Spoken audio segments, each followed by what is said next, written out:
Hey everyone, and welcome back to the Aquila Files.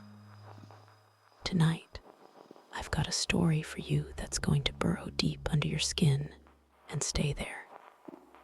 Prepare yourselves, because the shadows are about to get a whole lot longer, and the silence, well, the silence is never truly silent, is it? Are you ready to hear what lurks just beyond the flickering lights?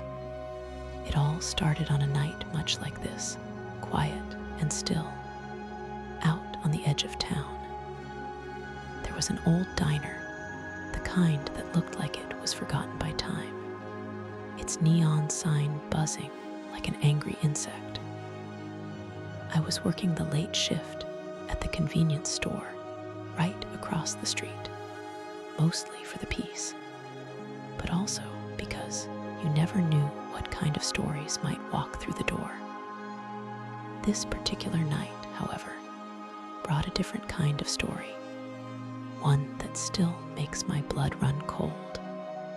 Around midnight, a beat-up pickup truck, the kind that looked like it had more rust than road, pulled into the diner's parking lot. A man got out. He was unnaturally gaunt, moving with a jerky, unsettling gait. He wore a tattered overcoat, strange for the warm autumn night. Instead of coming into my store, he just walked around the side of the diner, vanishing into the shadows behind it. 10 minutes later, I heard it. A low, guttural wail, like something being dragged across stone, followed by sharp, animalistic cries. It wasn't a human scream, not entirely. It was too distorted, too raw. My blood ran cold. I grabbed the heavy-duty flashlight from behind the counter and cautiously peered through the glass of the store. The truck was still there, but as I scanned the area behind the diner, I saw movement in the faint glow of the back alley. It was the man, but he wasn't walking. He was contorting. His body seemed to twist at impossible angles, his limbs bending in ways they shouldn't. A dark, viscous fluid dripped from him, pooling on the ground and seeming to swallow the light.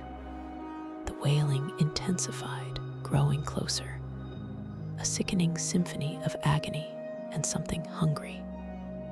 I stumbled back from the window, my heart a frantic drum against my ribs. My fingers, numb with terror, fumbled for my phone, trying to dial 911. But then, the diner door creaked open. I froze. No one had gone in.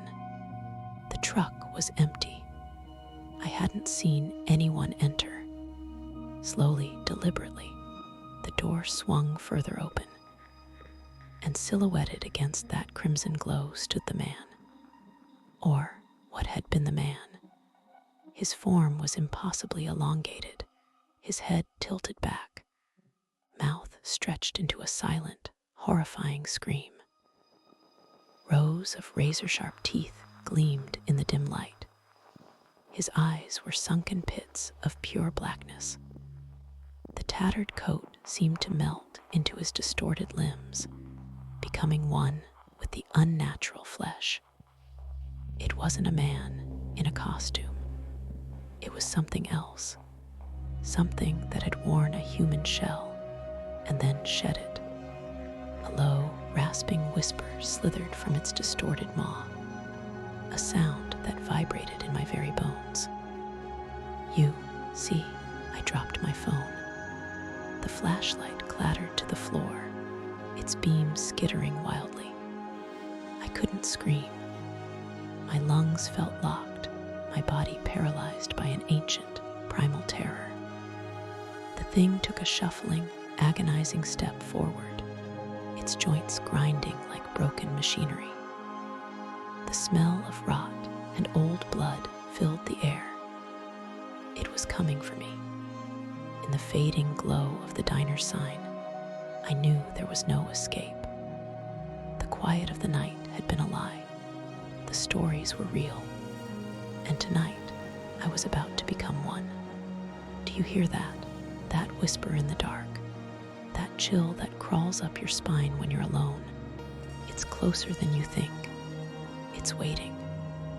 Listen closely, because it might be calling your name next. If you want to survive, you need to understand what's out there. Subscribe to the Aquila Files, and let's confront the darkness together. Don't wait until it's too late. Share this with someone you want to keep safe, or perhaps someone you want to scare.